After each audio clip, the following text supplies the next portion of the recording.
Hey Bat fans, Luke here, ready to Bat Chat about the latest installment of Batman, and that is Batman issue number 49, which is part 2 and the finale of the Best Man story arc, which is really Joker-centric, as we can kind of see in the cover.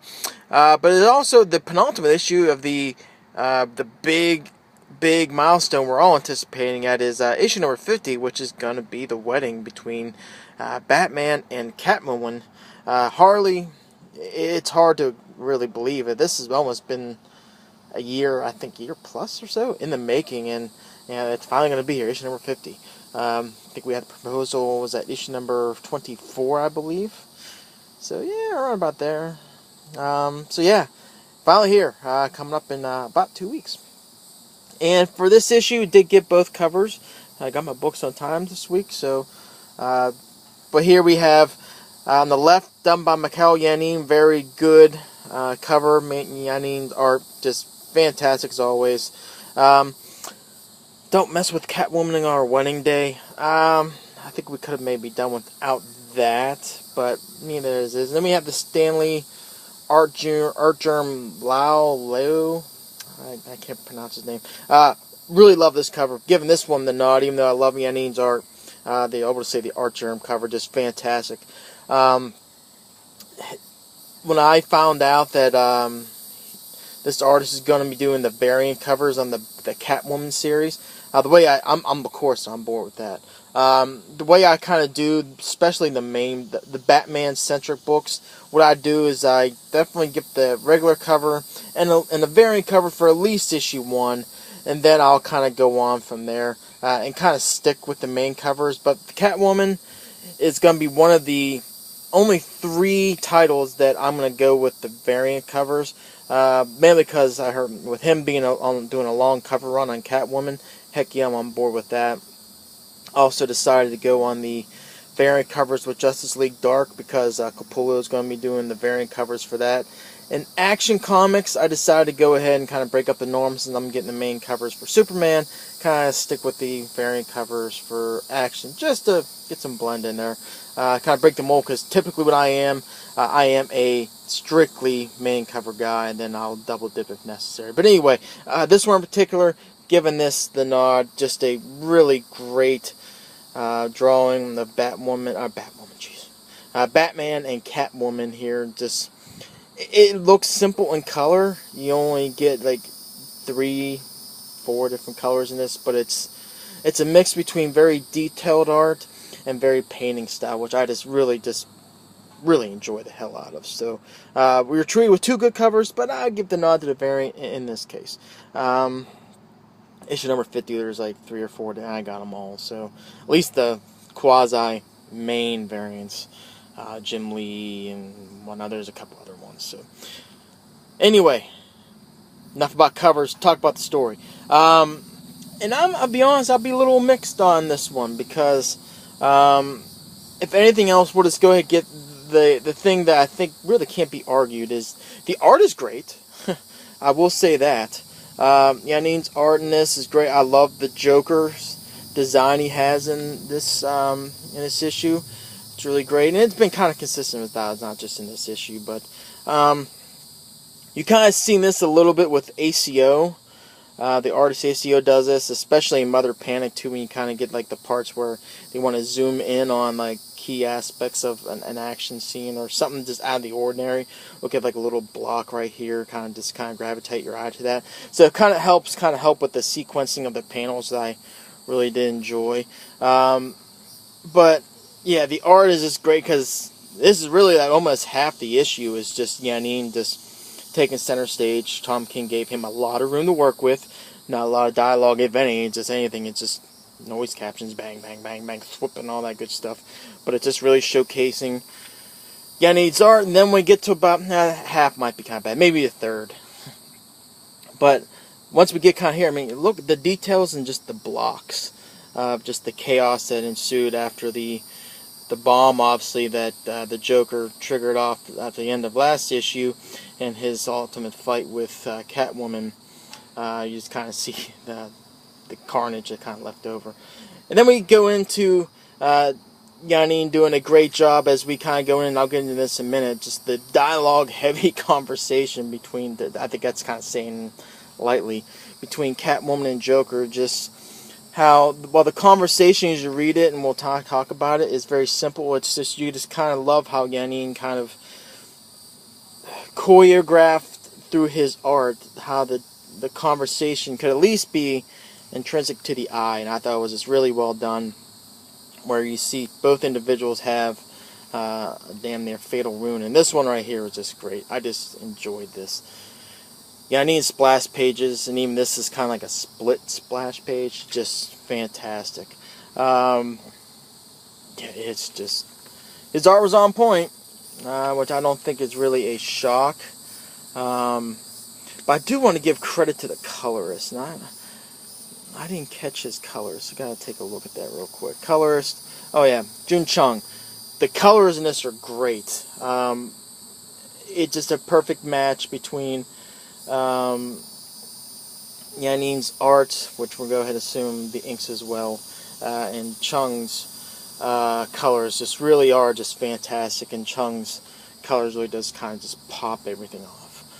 So that was the easy part. Well, let's kind of get into the tougher part to talk about, and that's the story.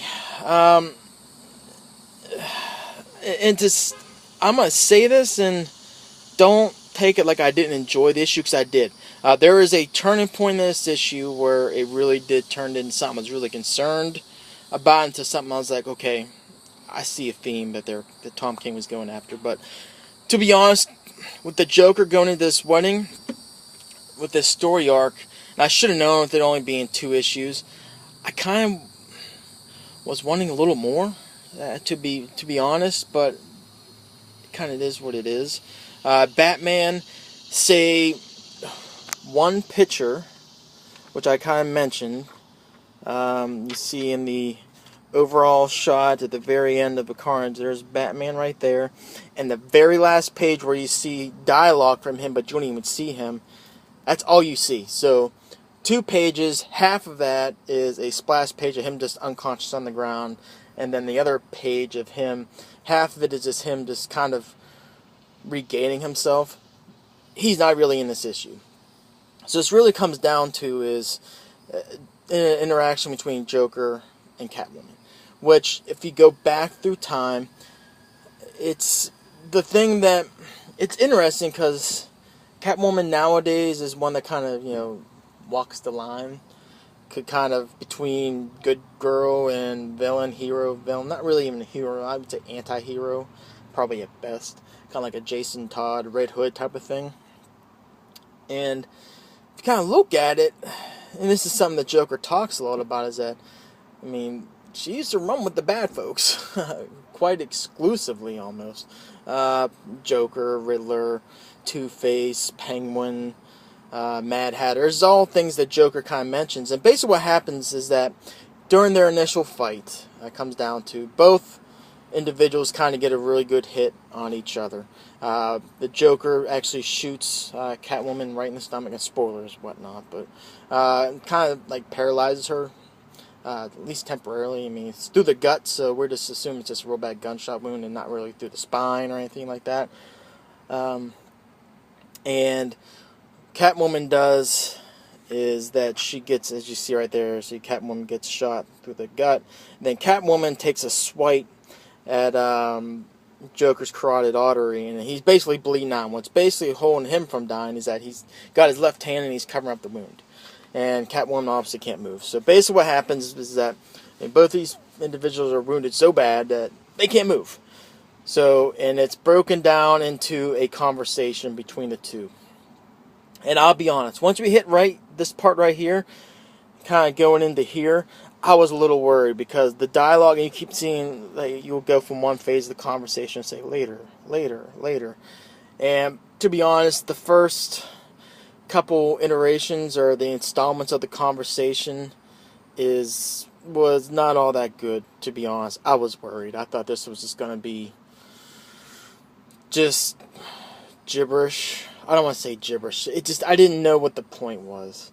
And I should have known that there was going to be some point that Joker and Catwoman's conversation was going to go. But just to be honest, once we lost that initial part for the fight and then the initial kind of iterations of the conversation, I was a little concerned.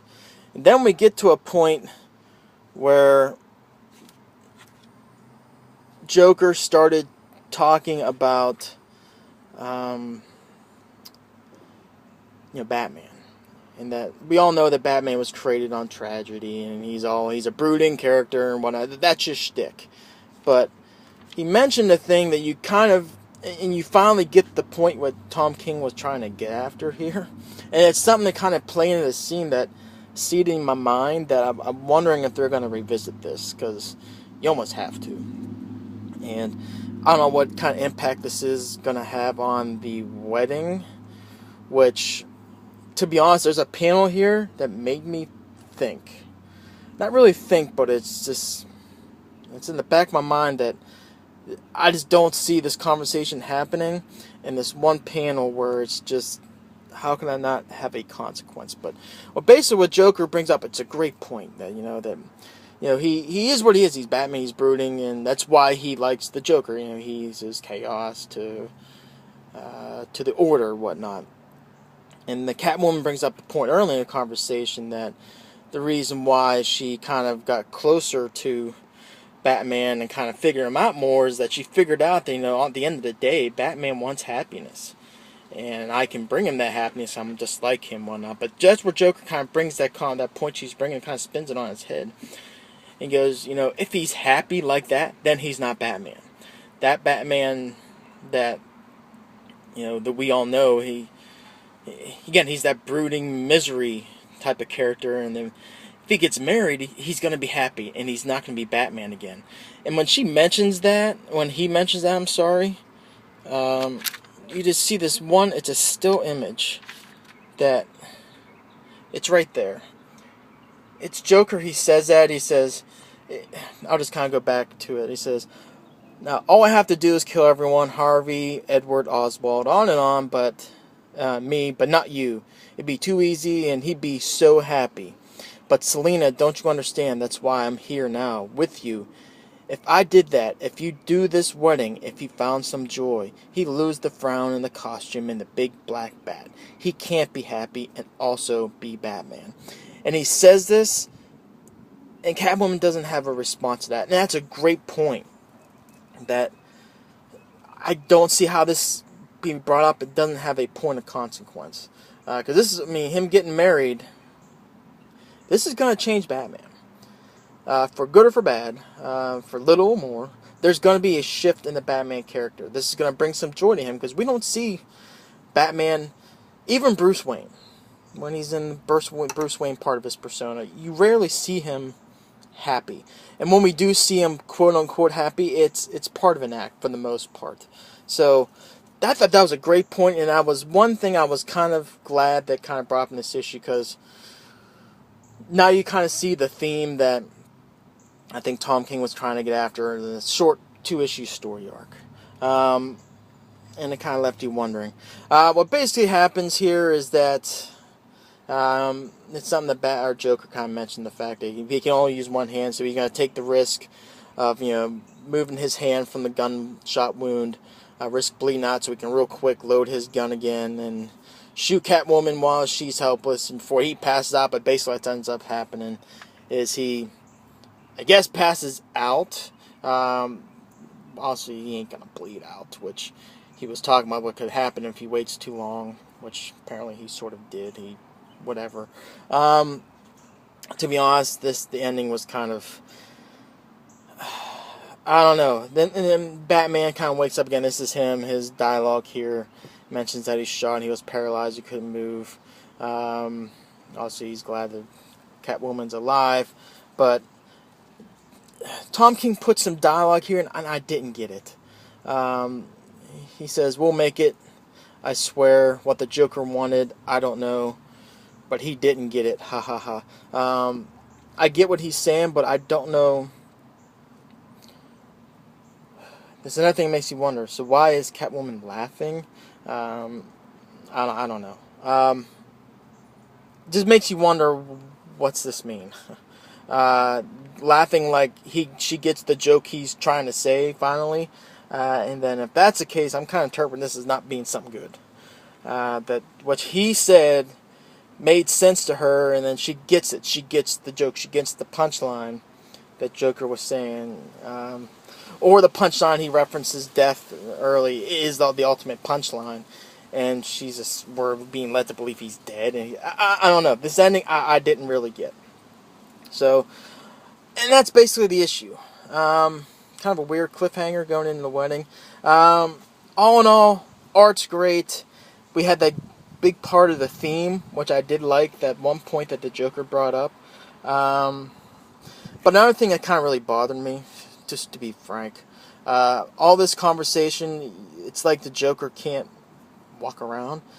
All we can do is, because Catwoman, she can't walk around.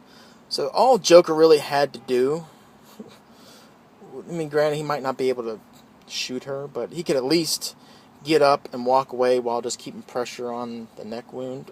I don't know, that was kind of a stretch, but it's going to sound like I'm being down on this issue, and maybe I am a little. I mean, there were some positives coming out of it, but again, I think I was just kind of a little disappointed. The art saved it, and that one little theme that the Joker brought up also did kind of save it, but other than that, I don't know. I was just a little disappointed. But anyway, next, the wedding.